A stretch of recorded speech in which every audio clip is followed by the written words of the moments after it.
Hey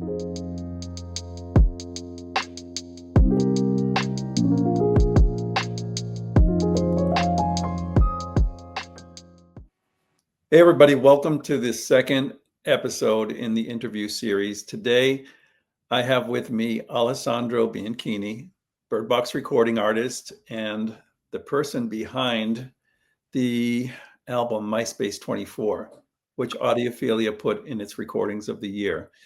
And I think it's a wonderful, wonderful record. We covered this, well, I covered this on the channel.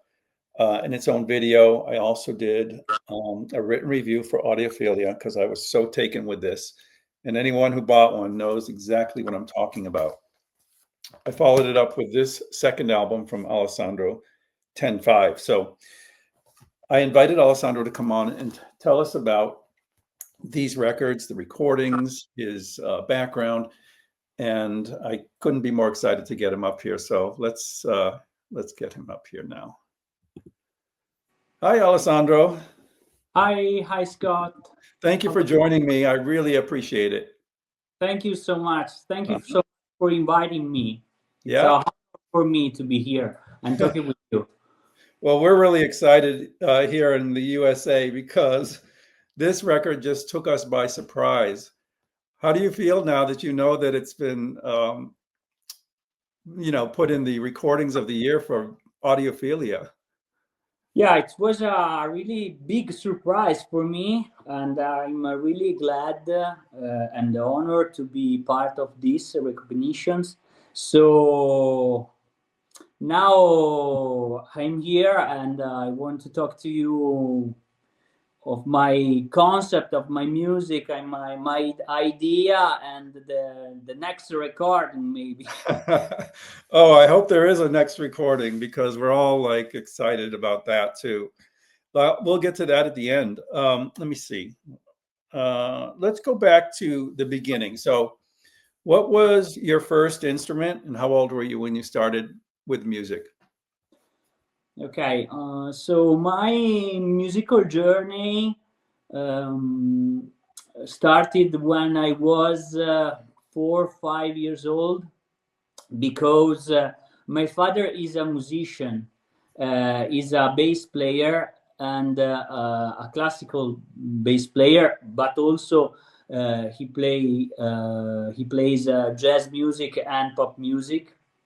Okay. And I started to listening the also that did with her colleagues and his friends when I was a child.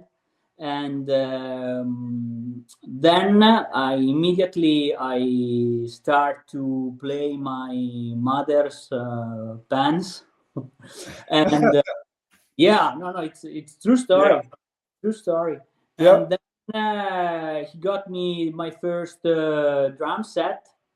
Okay. So I can say that the first note that I ever played in my life were jazz notes because I started to comping my bass line of my father with my drum set. And we were pretty lucky at the time because we lived in a ancient building in the center of my town, Trento, in the north of Italy, and we lived on the top floor. The apartment wasn't so big, but we had a musical studio inside.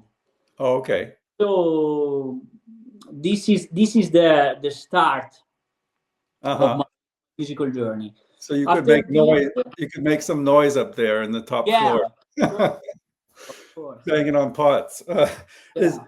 Did you automatically know that you were going to be attracted to percussion, or did you think maybe I'll explore some other things? I think I always had musical inspiration with the rhythm. So this is the very start. No? Okay. After this, when I was 6 years old, my father enrolled me in a violin course, and I studied classical music with violin for 5 years.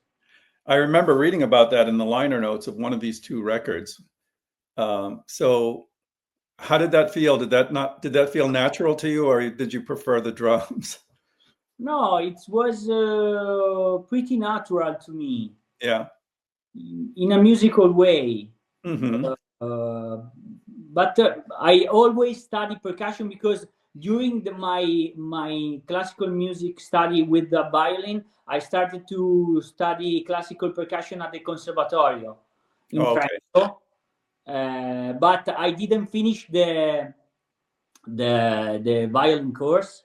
Yeah. I studied for 5 years, and then I finished I graduated in classical percussion at the age of 18.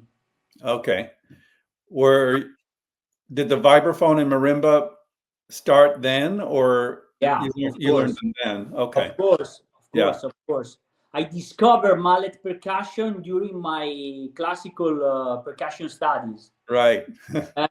And I think that I discover and I prefer these kinds of instrument, maybe because I study violin before, because I had melodic approach. Mm-hmm. Yes, I see that. I hear that in your music. Thank you. I also hear the classical influences in your music too. Yeah. Yeah. We'll talk about that and how you brought those into the two albums in a minute. Yeah. So we talked about your formal education. Where did you study? I think I read in one of the liner notes that you worked with Claudio Abbado. Yeah, because when I finished my classical percussion studies in my town, Trento, I moved to Milan, and Yes. I study a master course with the timpanist David Searcy. Was an American timpanist, played in La Scala Theater, and other American guys that played percussionist always in La Scala. Mm-hmm. And then I started to play percussion and timpani for several years in orchestra, in several orchestra. Wow. In maybe 2011, I was able to play with Claudio Abbado Orchestra Mozart, private Claudio Abbado Orchestra. Wow. And I played for 3 years and a half around the Europe. And I think this was the most important classical music experience that I ever did in my life. Yes. I would think because for me, play with Orchestra Mozart and Claudio Abbado was a dream. Because I studied a lot right. of records by Claudio Abbado. Oh, okay. For me, it was one of the most important and greatest conductor that ever exists, So for me, was a great experience. Was it sometimes after that jazz started to attract you? I always love and listen to jazz music. Of course, one of the most important artists that I heard when I was a boy was Gary Barton. And I'm super in love with my first jazz album, jazz CD. Okay, because that I bought was Windows by Korea with Dave Holland, Gary Barton, Pat Metheny, and Roy Haynes on the drums. Oh, okay. I listened to that record I don't know how many times, and I was in love immediately with Gary Barton sound and Gary Barton stuff. Right. And this was I began my journey on vibes. Oh, okay. Was there? Let's see. How did you begin learning composition? And this is a tough question. I mean, was it taught to you in school? Yeah. I didn't study composition at all. I study harmony. Okay, I study classical harmony because during my classical studies I have to study harmony and piano too, and of course some of composition, but really basic stuff. Then when I started to listen and want to develop my language on jazz music, you have to study harmony and the harmony rules. Mm-hmm. And I try to find a connection with my musical way to I'm confident with. Yes. And the composer that I like a lot play Bach music. Yes. So with the year, with the musically and with the rules and with the patience, I start to learn composition. Right. But not so much in the formal way. More learning as you go. Yeah. No. Did you compose all the music besides the classical pieces on these albums? Yeah, but of course not the Bach version of the Giga. Right. These are arrangement that I did for my instrument Marimba, because the original is for luto. Is a luto suite in E minor, and I arrange it for Marimba. But the original songs are mine. Yeah. Yes. Yeah. Oh, I love all of the music on both of these albums. And I think sorry if I interrupt you, but I'm pretty proud, okay, of my 10-5 composition. Oh, yeah. And also Cape Town. 10-5 is a piece of mine that gives the name of my first record as a leader that I did in 2023. Right. And I'm pretty proud of this composition because it's interesting for both sides of the coin, because there is a rhythm part. The piece is in 5/4 time, and the name is 10-5 because I can count in 10/8 or 5/4. Mm-hmm. And this is the reason of the name 10-5. Oh, okay. But the other side of the coin is the interesting harmony pattern that I used. That is not mine, of course, but is a harmony pattern that you can find in Bach music. Mm-hmm. Yeah? And I use also in Cape Town this kind of pattern harmony. Right. And I'm proud of this mixed harmony with a modern sound. Mm-hmm. Okay, because Bach didn't compose in 5/4, of course. Right. At that time, but so yeah, that was most impressive when I first heard 10-5. I was so impressed with MySpace 24 that Lorenzo sent me the earlier record, and I didn't know what to expect. I thought that you said in the liner notes that it was going to be a little more, I don't know. Well, that the MySpace 24 was going to be a little easier to assimilate. Can you expand on that a little bit?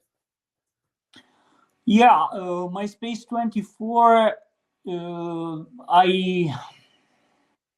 I like to think that MySpace 24 is for me a new version of my composition, much easier to understandable. Okay, I think maybe, so. but I think 10.5 is understandable too. It absolutely is. I thought Because I think I don't know, Scott, but it's this is a question for you, but because I talk with some musician and some friends of mine, fans is a little too much, friends of mine that they said that 10.5 is understandable because you don't have to count for understand the music. that's So right. I think this is a super concept that I believe in. If you can write in the write down music in a more musical way that you can do, it's easier to understand the people what do you want to explore and create and play, no? Right. So and for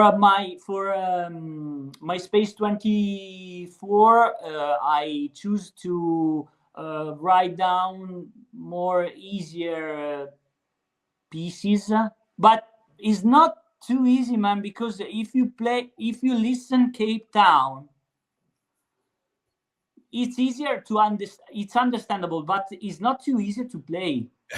Right. Because the B section, if you won't call like this, is I don't remember exactly how many bars, but it's not regular. Right. So Well, yeah, even for me, not being, a jazz expert or anything, MySpace 24 was just so beautiful in sound and playing that I didn't really think about the complexity of it. But then I realized after I read the liner notes that it is easy for people to enjoy on any level. When I got 10.5, I thought, oh, it's going to be difficult. It's going to be too avant-garde or something like that. It wasn't like that at all. Even for me, as a newcomer to it, I found it very similar. yeah, but this is my style. Yeah, it's beautiful. A little more complex, like in 10.5. Yeah, Sure. I think, Scott, that is a little bit complex because we play all the record in Vibes Trio and Marimba Trio. There are a special guest, Beatrice's Berna on voice in only in two tracks, Right. but at the end is not the leader, no, of the Yeah. song. And maybe this can be more difficult to understand because MySpace 24 is with a beautiful musician with and is with Lorenzo Simoni on alto sax. And if you listen jazz, saxophone is an important instrument, Yeah. and the mixing, the sound of vibes, marimba, alto sax, and the rhythm section, of course, is Right. more. It's more various. Okay. That makes sense. Let's see. How would you describe the current jazz scene in Italy? So you've been in between these recordings, you've been playing in the jazz scene, clubs and stuff like that? Yeah. Yeah. It's a vibrant, alive kind of scene, right? Yeah. It's a little bit complicated to describe because Okay. there are a lot of festival in Italy, of course. There aren't a lot of clubs. Oh, Jazz. no? Oh, I would have thought there was. There are a lot of clubs in Rome, but 3 or 4. Oh. Milan there is Blue Note, but is for the main set. Yeah. Of course. And there aren't a lot of clubs, so it's difficult to play jazz every week. I am one of the maybe lucky guy that play a lot, yeah. But it's not easier. It's not easy because it's not a good time for the culture in our country right now. I see. Oh, I see. Okay. So there are very, very important festivals like Umbria Jazz, you know, or in Sicily, the Peperoncino Jazz Festival, and they call really, really, really good musicians from all over the world, especially from USA. But for the local jazz player is a little bit tough. But now, for me, now is change. I have to go to Berlin to play in the B Flat Jazz Club next June for the MySpace presentation records. Okay. And so Europe is I think it's better than Italy. Right. For the jazz scene in Italy, okay? Yeah. I mean, when I look at the jazz scene, I don't recognize many names. And I think, you crossing the line here and making a little splash in the USA is great for you. You're going to become well known, outside of Italy. I'm so glad of this recognition that Audiophilia has done with my record now, and I'm so glad that my record is very appreciated in the United States because I play jazz. I play jazz music, and if I find people that love my music, my jazz music, in the state, the country that is where the jazz starts. Yes, that's right. Yeah. For me, is a super goal. Awesome. I'm really happy for you. Let's talk about Birdbox and Lorenzo Vela and recording.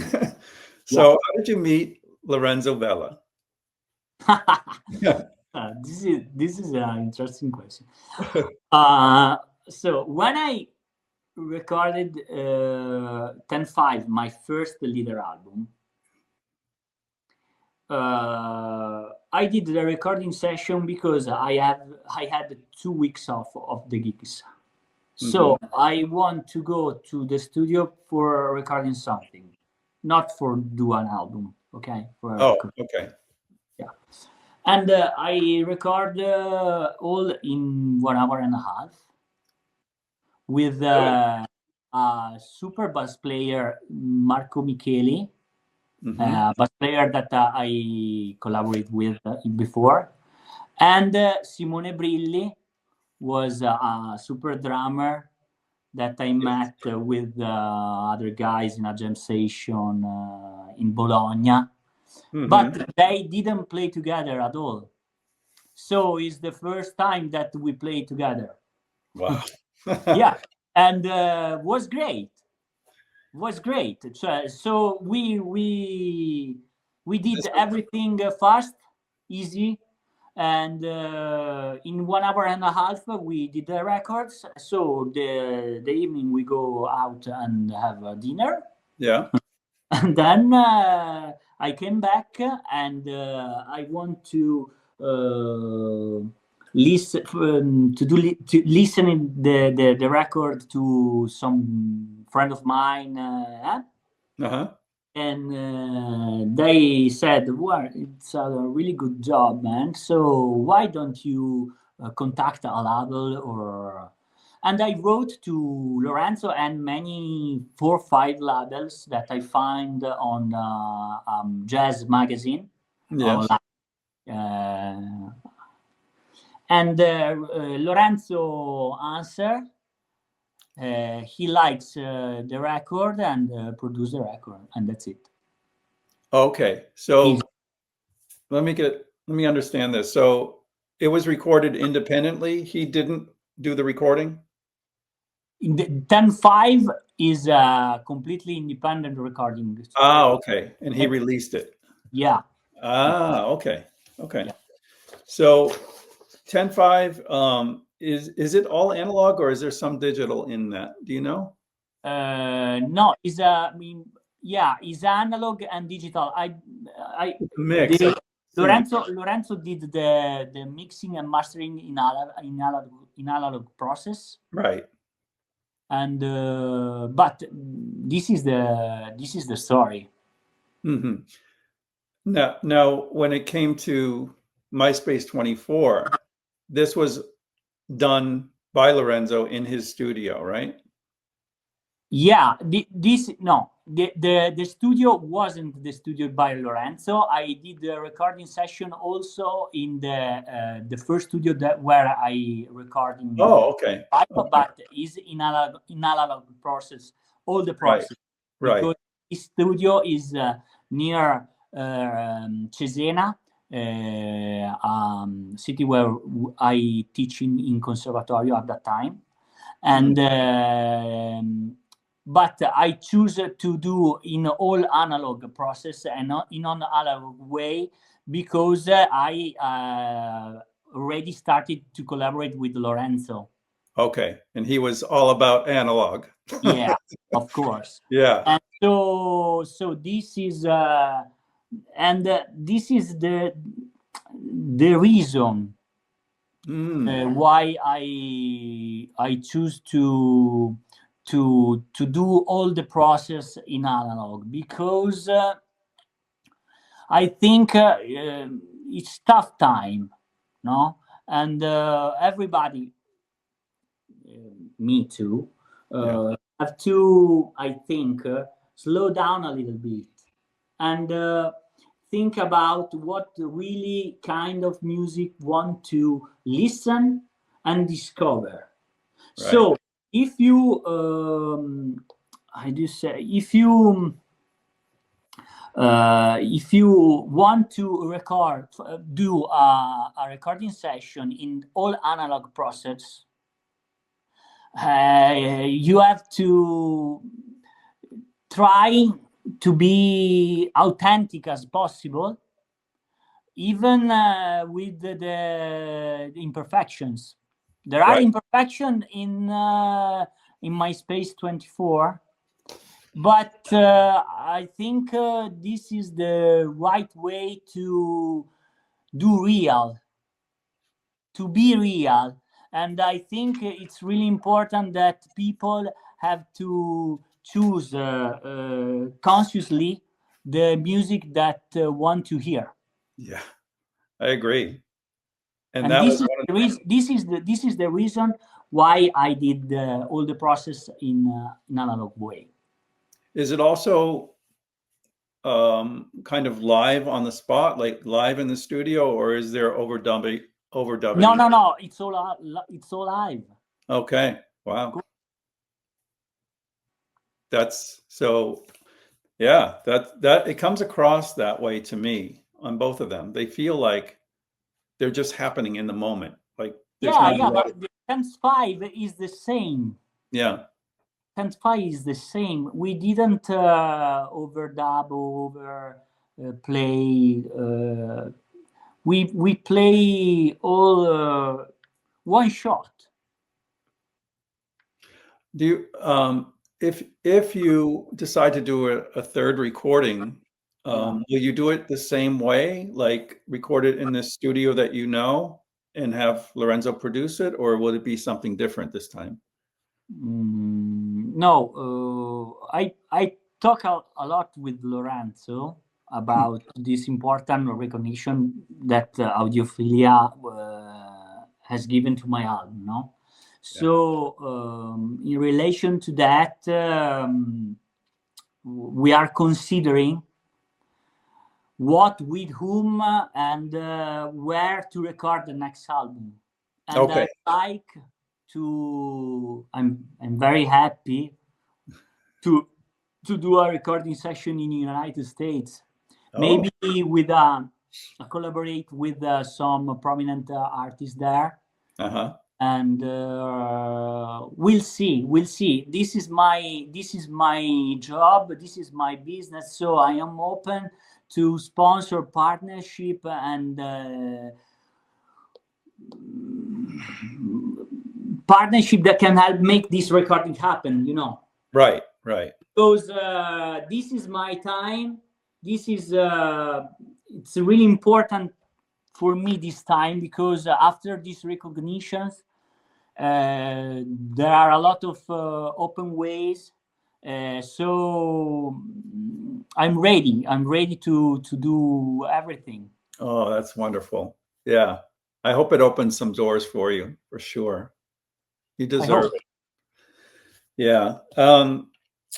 So just to kind of start to wind down, future plans, we kind of talked about maybe doing another recording, maybe coming to the United States. Anything else that's happening right now for you with the festivals or? Yeah, I have to play in Rome in February with a beautiful drummer that heard me in a festival last summer and invite me for a collaboration, a new project. Then I go to Genova at the Louisiana Jazz Club. Is the ancient jazz club in Italy. Okay. And then I have to play in Berlin next June. And you know, there are a lot of interesting things that can happen in the future. So I'm super excited. Next gigs I have this next Wednesday. I play always a part of my last record. You know, I'm a leader, so I like to collaborate with other musicians. I want to play my music, my repertoire. Of course, if you play in a jazz club, in a festival, you can play all your music, or better, if you play some standards and songs of the tradition, it's important, no? For the audience.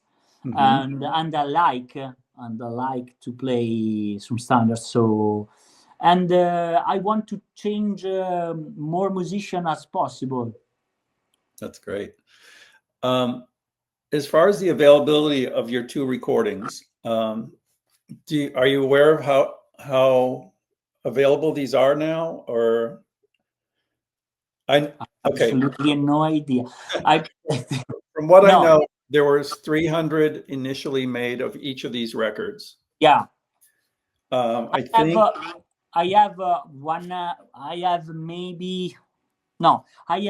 think for my Space 24, I have 100 copies of mine and 30 copies of 10.5.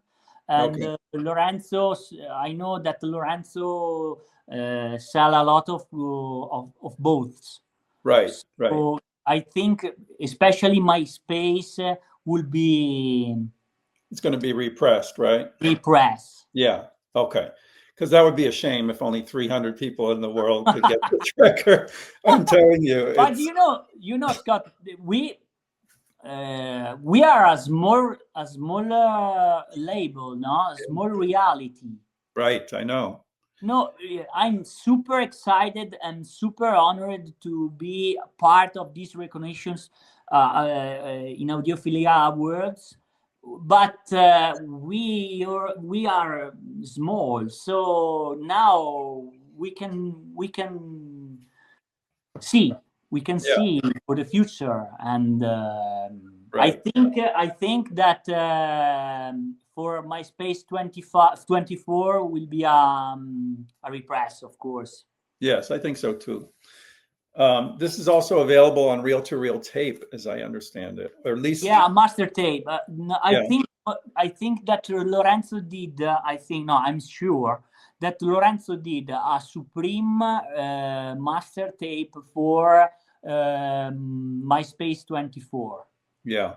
Yeah. Oh, I would love. I didn't listen it because I don't have the tape, you know. So Yeah. I have just the vinyl. So Right. Is I it didn't available? listen it to. Did he make these available in streaming or no? Can people hear the music? No, 10.5 is on 10.5 is on Spotify, Apple Music, and YouTube. Okay, good. MySpace 24 are only 3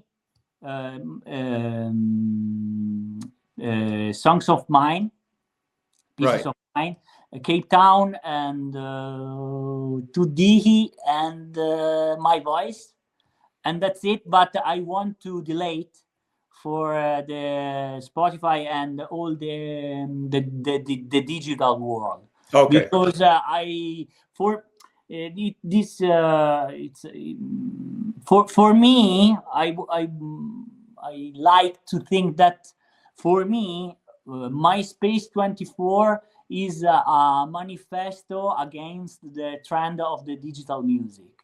I agree with you. Yeah. All So analog I is don't the way want to hear this. to sell my music for nothing online, and Yeah. not make sense, man. No, I agree with you totally, and especially where this is all analog. It's the way to hear it is either with vinyl or tape. This is the reason why I choose the analog process. Yeah. So don't make sense to take the my music online. Right. Right. I just wanted people that maybe were unfamiliar with you to know where they could hear some of it, so they can hear 10.5 here and there. Yeah, I prefer that if the people want to listen my 10.5 album, can find it on YouTube. Okay. Because Spotify is you have to pay, no? Yeah. For the premium and stuff. Right.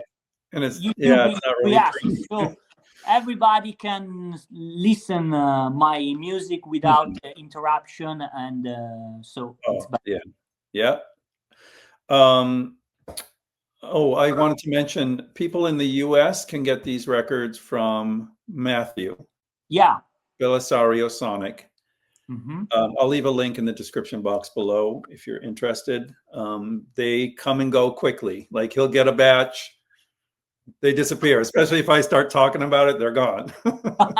So if it says so, out of stock, don't worry. Go ahead and talk to Matthew, place an order, and he'll get more for sure. If you're in Europe, you can order directly from Birdbox, right? Yeah. Okay, and you have records too, so we can come find you if we need one. Yeah, of course. Okay. Of course. Yeah. Is there anything else you want to say before we close up?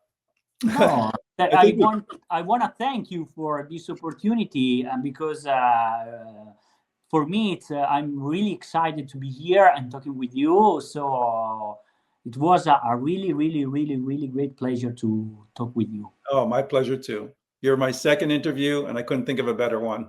I hope we did okay. All right. Well, thank you to all the viewers that are watching right now. I really appreciate you sticking with this and learning more about Alessandro. Please check out his music, and if you can support him by buying the records, that is the way to hear this music. Trust me, MySpace 24 will make your system sound beautiful, and you'll be so rewarded with great, great music. It's just an incredible record, and it fully deserved the honor it got. Thank you. You're welcome. All right. I guess that's it. We'll let it go. Thank you so much for tuning in. We'll see you next time.